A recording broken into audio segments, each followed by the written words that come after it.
semuanya, apa kabar? Semoga kalian di rumah tetap sehat dan selalu menjaga kesehatan. Oke, bertemu kembali dengan Ibu Nindya Hapsari, Guru IPA, dan pastinya pada pertemuan kali ini Ibu akan menerangkan tentang pemanasan global. Sebelum kita memulai belajar hari ini, alangkah baiknya kita berdoa bersama-sama. Doa mulai.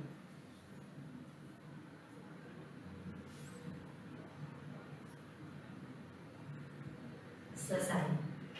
Baik anak-anak sekalian, untuk pemanasan global ini kita akan berbicara mengenai masalah lingkungan. Di mana masalah lingkungan yang akan kita bahas pada pertemuan kali ini ada dua, yakni tentang efek rumah kaca dan yang kedua adalah tentang pemanasan global. Baik, kita mulai saja. Efek rumah kaca. Apa sih efek rumah kaca itu? Efek rumah kaca itu adalah suatu proses pemanasan alami yang terjadi di bumi akibat pancaran sinar matahari. Jadi efek rumah kaca ini disebabkan oleh pancaran sinar matahari atau radiasi sinar matahari. Teori tentang efek rumah kaca itu ditemukan oleh Joseph Fourier pada tahun 1824, di mana dengan adanya efek rumah kaca menyebabkan suhu di bumi menjadi hangat dan stabil sehingga terdapat kehidupan. Makanya kenapa dari antara planet-planet yang ada di tata surya hanya di bumi yang terdapat kehidupan, karena satu, di bumi itu memiliki atmosfer. Kemudian yang kedua, dengan adanya efek rumah kaca menyebabkan suhu di bumi itu menjadi lebih stabil dan hangat, yang seperti yang kita rasakan sekarang ya. Kemudian ini adalah sebuah grafik di mana ada kecenderungan kenaikan suhu permukaan bumi. Ini grafik ini tanpa adanya pengurangan emisi gas rumah kaca. Bisa kalian perhatikan grafik yang berwarna merah, ya, ini merupakan pola kenaikan suhu bumi, di mana setiap tahun, ini grafik X itu menunjukkan tahun 1860 sampai 2040, ya. Sedangkan grafik Y ini merupakan kenaikan suhunya, ya, di mana pada tahun 2000 itu kenaikan suhunya sangat drastis dan ini akan berlangsung terus menerus ya, sehingga suhu permukaan bumi setiap tahun itu semakin meningkat ya, dengan karena adanya gas emisi rumah kaca. Terus apa itu gas emisi rumah kaca, Bu? Oke. Penyebab efek rumah kaca ada 4 gas ya. Pertama ada gas karbon dioksida atau yang kita kenal dengan rumus kimia CO2. CO2 ini atau gas karbon dioksida ini dihasilkan dari proses pernafasan. Kita bernafas menghirup oksigen, kemudian mengeluarkan karbon dioksida. Itu karbon dioksida. Kemudian dari hasil pembusukan makhluk hidup ya. Misalkan tumbuhan mati gitu kan, dia membusuk oleh jamur dan bakteri, maka dia juga menghasilkan gas karbon dioksida. Kemudian dari aktivitas gunung berapi meletus ya, maka dia juga akan menghasilkan gas karbon dioksida. Kemudian ada pembakaran bahan bakar fosil ya, seperti kita mengendari kendaraan bermotor, naik mobil, kereta api itu menggunakan bahan bakar fosil, di mana hasil pembakarannya itu menghasilkan gas karbon dioksida. Kemudian ada asap pabrik, asap buangan kendaraan bermotor dan sebagainya, itu akan menghasilkan gas karbon dioksida ya. Kemudian yang kedua adalah gas metana. Rumus gas metana secara kimia disimbolkan dengan CH4. CH4 ini terbentuk dari karbon dan air yang dihasilkan oleh rawa-rawa, oleh sawah, peternakan, padi, sampah sisa makanan, dan penggunaan gas bumi dan batu bara. Itu akan menghasilkan gas metana. Bagaimana dengan manusia? Manusia, mohon maaf, ketika kita buang air besar, ya, maka feses kita atau kotoran kita akan menghasilkan gas metana, menghasilkan gas CH4. Kemudian gas yang ketiga ada gas dinitrogen oksida. Secara rumus kimia disimbolkan dengan N2O. N2O ini dihasilkan oleh bakteri. Bakteri yang terdapat di tanah dan di laut. Kemudian bisa juga dihasilkan oleh pupuk yang dihasilkan oleh pabrik, kemudian dan pembangkit listrik ya. Kemudian gas yang terakhir adalah gas CFC. CFC ini adalah klorofluorokarbon. di mana dia akan dihasilkan oleh freon. Freon itu apa? Freon itu adalah bahan yang terdapat di AC. Kalau kalian menggunakan AC di rumah, secara otomatis dia akan mengeluarkan gas CFC. Di mana gas CFC ini merupakan salah satu penyebab efek rumah kaca. Kemudian kalau kalian menggunakan deodoran yang dispray, kemudian kalian menggunakan pewangi ruangan atau enggak pewangi pakaian, maka dia juga akan menghasilkan gas CFC. Ya.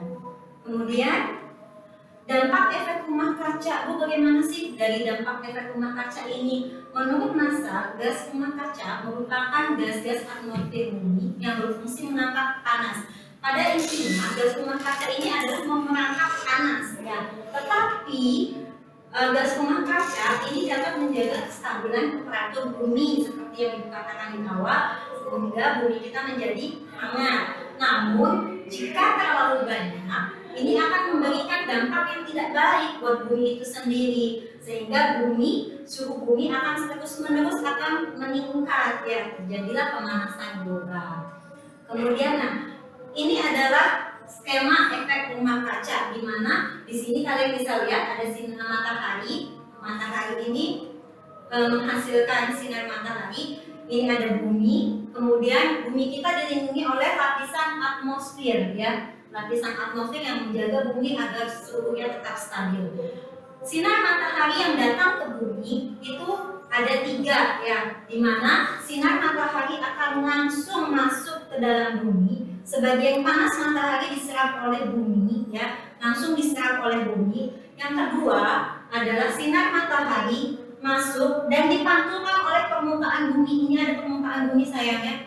Ini permukaan bumi. Jadi yang pertama sinar matahari langsung masuk ke dalam bumi. Yang kedua adalah sinar matahari dipantulkan oleh permukaan bumi. Yang ketiga adalah sinar matahari dipantulkan oleh lapisan atmosfer. Ya. Ibu ulang, proses efek rumah kaca itu sinar matahari yang datang ke bumi ada 3, ya. Yang pertama langsung diserap oleh bumi, yang kedua dia akan dipantulkan oleh permukaan bumi, yang ketiga dia akan dipantulkan oleh lapisan atmosfer.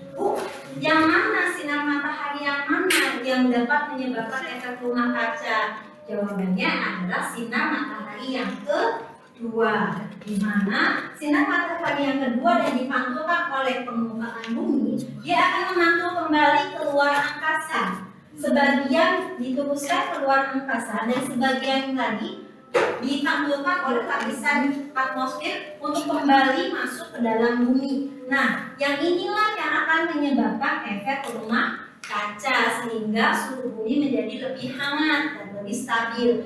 Bu, bagaimana kalau sinar mataharinya itu terlalu menyorot, radiasinya itu terlalu tinggi intensitasnya, maka secara otomatis suhu bumi itu meningkat lebih panas, ya. Oke, ini ibu ada gambar di mana ada perbedaan dampak efek rumah kaca alami dengan dampak efek rumah kaca akibat aktivitas manusia. Yang di sebelah kiri ini natural greenhouse effect, berarti ini adalah secara alami, tidak ada aktivitas manusia. Kemudian yang di sebelah kanan ini dengan adanya aktivitas manusia. Secara lihat saja gambar itu kalian pasti bisa membedakan. Yang sebelah kiri ini di sininya warnanya itu hijau kebiruan, ya. Artinya suhu bumi menjadi lebih stabil, lebih sejuk, ya. Sedangkan adanya aktivitas manusia, ini suhu bumi itu menjadi warnanya merah. Berarti warnanya suhu bumi itu menjadi lebih panas, ya, seperti yang kita rasakan, ya. Maka untuk tidak adanya aktivitas manusia atau secara alami itu suhu bumi itu sejuk. Tapi dengan adanya aktivitas manusia, gitu kan, maka akan semakin menambah radiasi matahari tersebut, gitu kan, CO2, CH4, NO2, CFC ada di dalamnya, gitu kan, sehingga sinar atau radiasi matahari yang terperangkap di dalam bumi itu menjadi lebih banyak, sehingga menyebabkan bumi menjadi lebih panas. Aktivitas apa saja sih yang bisa menyebabkan efek rumah kaca ini menjadi lebih panas lagi? Nah, ini ada aktivitas-aktivitas manusia yang bisa menyebabkan kenaikan suhu bumi. Pertama adalah kalian menebang pohon ya. Di sini gambarnya adalah seseorang sedang menebang pohon sehingga tidak ada lagi penyerap karbon dioksida di dalam bumi. Kemudian penggunaan pupuk urea ya untuk pertanian. Kemudian di sini peternakan, ada sapi ya sedang beternak gitu kan. Hasil kotoran sapinya itu menghasilkan gas metana atau CH4. Pembakaran menghasilkan karbon dioksida CH4, menghasilkan nitrogen oksida. Kemudian feses ya atau kotoran itu menghasilkan gas metana juga ya. Aktivitas manusia ini yang menyebabkan kenaikan suhu bumi terus-menerus meningkat dan mengakibatkan adanya pemanasan global yang kita sebut sebagai global warming. Oke. Bagaimana sih Bu upaya untuk mengurangi agar gas rumah kaca ini menjadi lebih sedikit gitu. Pertama, kita bisa mengurangi frekuensi untuk menggunakan kendaraan bermotor pribadi. Misalkan kita menggunakan kendaraan angkot atau angkutan umum, kemudian kita menggunakan kereta api, pesawat terbang gitu kan, yang tidak menggunakan kendaraan pribadi. Kemudian yang kedua, perbanyak penghijauan. Ya, kita harus memperbanyak penghijauan. Bagaimana kalau di rumah saya tidak ada lahan?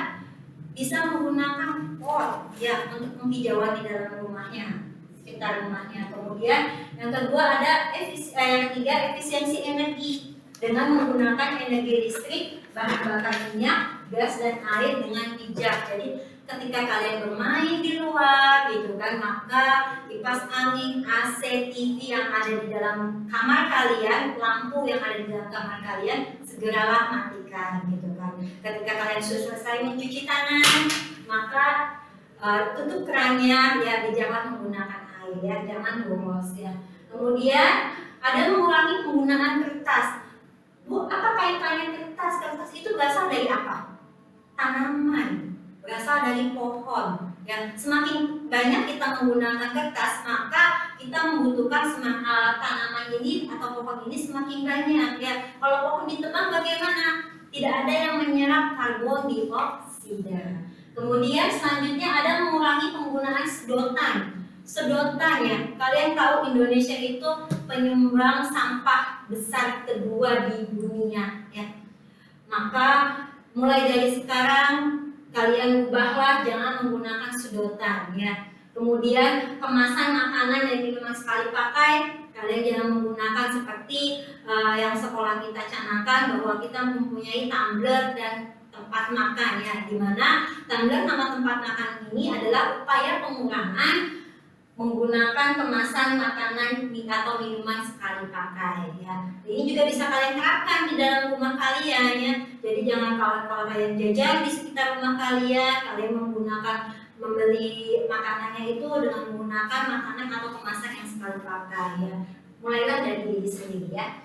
Kemudian kurangi sampah organik dan anorganik. Sebenarnya sampah organik yang kalian hasilkan di dalam rumah tangga itu bisa kalian menggunakan untuk membuat kompos, bisa membuat ekoenzim, bisa membuat apapun yang bisa untuk mengurangi sampah organik tersebut. Dan sampah organik yang kalian hasilkan, kompos yang kalian hasilkan, kemudian ekoenzim yang kalian hasilkan bermanfaat untuk kalian juga, gitu kan, untuk memupuk tanaman. Nah, ekoenzim ini bisa digunakan sebagai sanitizer ya. Bagaimana ceritanya nanti Ibu akan terangkan di pertemuan berikutnya ya. Kemudian bagaimana dengan sampah anorganik? Sampah anorganik itu bisa kita kurangi dengan menggunakan 3R, reuse, recycle, sama reduce ya, kita mengurangi. Ataupun misalkan sampah organik yang kalian hasilkan, kalian buat benda hias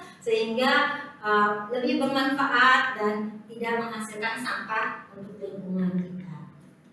Terakhir, teknik mengolah sampah dengan baik ya. Seperti yang kalian tahu bahwa kita di sini SMP 7 merupakan sekolah adiwiyata, di mana teknik pengolahan sampah yang sudah dilakukan oleh pihak sekolah itu sudah berjalan dengan baik. Mereka kalian bisa tiru untuk diterapkannya di rumah. Oke, kita lanjut ke materi yang selanjutnya tentang pemanasan global.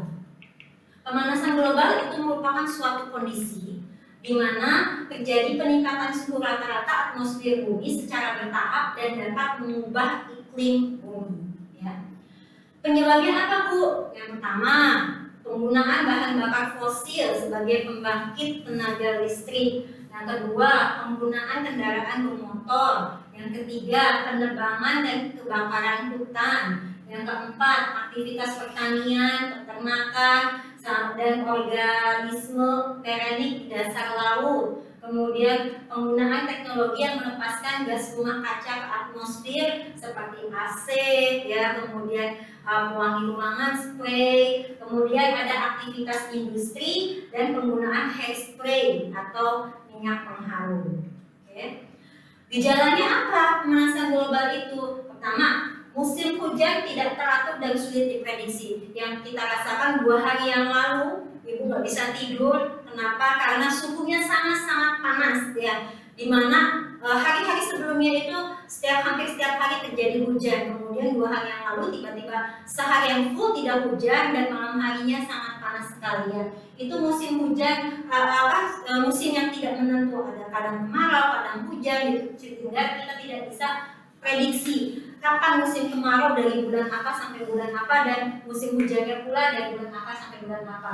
Ini adalah salah satu gejala dari pemanasan global. Yang kedua adalah sering terjadinya angin dengan kecepatan besar dan tinggi seperti angin topan, angin topeng beliung. Seperti yang kalian tahu bahwa kemarin itu beberapa bulan yang lalu di daerah Krayan itu ada yang melihat puting beliung di sekitar pantai Cirebonnya, ya, sehingga itu merupakan salah satu dari gejala pemanasan global. Kemudian banyak peristiwa coral bleaching, ya, atau pemutihan karang itu menjadi putih. Itu merupakan salah satu dampak dari pemanasan global, salah satu gejala dari pemanasan global, di mana dia menunjukkan bahwa suhu di dalam laut itu meningkat sehingga terjadi pemutihan karang. Kemudian terjadinya banjir dan longsor di banyak wilayah. Kemudian peningkatan wabah penyakit, kasus alergi dan penyebaran virus, ya. Ini pun merupakan salah satu gejala dari pemanasan global. Oke, dampaknya bagaimana? Yang pertama, otomatis terhadap iklim dan cuaca sangat berpengaruh. Sulit memprediksi cuaca, kemudian meningkatnya suhu udara lokal, periode musim kemarau dan hujan yang berbeda, kemudian perubahan musim secara ekstrim yang tadi dijelaskan, di mana hari-hari sebelumnya hujan, kemudian 2 hari yang lalu kita full panas, ya. Kemudian yang kedua, dampak terhadap kenaikan permukaan air laut atau kondisi air laut, di mana naiknya permukaan air laut, kemudian suhu permukaan air laut meningkat, kemudian banyak pulau kecil yang tenggelam, ya. Kemudian matinya flora dan fauna laut. Yang ketiga, yakni dampak terhadap lingkungan dan ekosistem, di mana naiknya suhu udara lingkungan, fenomena kebakaran hutan semakin banyak terjadi, kemudian kepunahan spesies langka, gagal panen petani, kemudian penipisan lapisan ozon. Yang terakhir, dampak terhadap manusia kita, ya, merebaknya bibit penyakit, ada diare, ada ispa, infeksi saluran pernapasan akut, ada demam berdarah dan penyakit-penyakit lainnya. Kemudian ada memicu penggunaan alat dan memperparah kondisi pemanasan global. Kemudian persediaan pangan menurun, seperti yang kalian tahu bahwa beberapa hari yang lalu di berita mengatakan bahwa kita mengimpor beras, padahal gitu, kalau kalian tahu berapa puluh tahun yang lalu kita itu menjadi negara swasembada beras, artinya kita mampu mensuplai beras kita sendiri. Tetapi ironis memang beberapa hari yang lalu ibu lihat di berita bahwa kita mengimpor beras, ya. Artinya kita persediaan pangan yang ada di negeri ini menurun. Oke, bagaimana sih upaya menanggulangi pemanasan global? Yang pertama, mengubah perilaku diri. Kalian harus mengubah mulai dari diri sendiri. Lebih perhatian pada lingkungan, lebih bijak menggunakan seluruh energi, baik energi listrik, energi air, ya. kemudian perilaku dari diri sendiri ya. Terus upaya pelestarian hutan. Bu, saya kan rumahnya jauh dari hutan gitu kan. Bagaimana Bu cara bentuk upaya pelestarian hutan dengan mengadakan penghijauan di dalam rumah kalian, di sekitar lingkungan halaman kalian, dihijaukan rumahnya ya. Itu salah satu upaya pelestarian hutan. Kemudian membuat ventilasi rumah yang cukup sehingga rumah tidak perlu menggunakan AC ya, cukup ventilasinya yang sirkulasi udara yang bagus, maka udara atau suasana rumah pun menjadi lebih sejuk ya. Kemudian menghemat penggunaan energi. Kalau kalian sudah tidak memakai listrik, matikan lampunya. Kalau kamar mandi sudah tidak dipakai, matikan lampunya. Kalau komputer atau laptop sudah tidak dipakai, matikan laptopnya, cabut saklarnya ya, sehingga menghemat penggunaan energi. Kemudian mengurangi pemakaian kendaraan bermotor ya, seperti yang kalian tahu bahwa 5M ini salah satunya adalah mengurangi mobilitas, di mana salah satu dampaknya adalah mengurangi pemakaian kendaraan bermotor juga. Nah, ini itu ada beberapa soal kita akan bahas bersama. Pertama, gas rumah kaca sebenarnya berguna bagi bumi, sebab menjadikan bumi itu menjadi lebih hangat. Namun, jika kelebihan menyebabkan pemanasan global, hal tersebut terjadi karena A. Bumi menerima radiasi matahari yang diemisikan gas rumah kaca. B. Bumi menyerap radiasi besar-besaran. C. Bumi memantulkan gas rumah kaca. D. Bumi kehilangan gas rumah kaca. Menurut kalian, manakah jawaban yang paling tepat dari pertanyaan ini? Jawabannya adalah A. Ya. Bumi menerima radiasi matahari yang diemisikan gas rumah kaca. Soal selanjutnya, perhatikan pernyataan berikut. 1. Penggundulan hutan. 2. Peternakan. 3. Pembakaran hutan. 4. Penghematan listrik. Penyebab pemanasan global ditunjukkan pada pernyataan nomor berapa. Ini semua adalah aktivitas manusia. Yang paling tepatnya yang mana? Apakah A 1 dan 3, ataukah B 3 dan 4, ataukah C 1, 2 dan 3, ataukah D 1, 2 dan 4? Menurut kalian mana yang paling tepat? Jawabannya betul, C yang paling tepat. Penggundulan hutan, peternakan, dan pembakaran hutan. Oke. Lanjut soal berikutnya. Penggunaan CFC. CFC ini adalah salah satu gas efek rumah kaca pada alat pendingin atau AC ya, pengharum ruangan, dan penyemprotan obat pembasmi serangga secara terus-menerus akan berdampak terhadap lingkungan. Apa dampaknya? A. Menyebabkan penipisan lapisan ozon. B. Mengakibatkan kematian hewan. C. Menyebabkan terjadinya hujan asam. D. Menyebabkan pemanasan global. Menurut kalian mana yang paling tepat jawabannya? Jawabannya adalah betul, A jawabannya ya, menyebabkan penipisan lapisan ozon. Oke. Mungkin materi Ibu cukup sampai di sini. Jangan lupa kita lakukan gerakan 5M, memakai masker, mencuci tangan dengan air sabun dan air mengalir, kemudian menjaga jarak, menjauhi kerumunan, dan mengurangi mobilitas. Jangan lupa selalu jaga kesehatan. Sampai ketemu lagi di pertemuan Ibu selanjutnya. Assalamualaikum warahmatullahi wabarakatuh.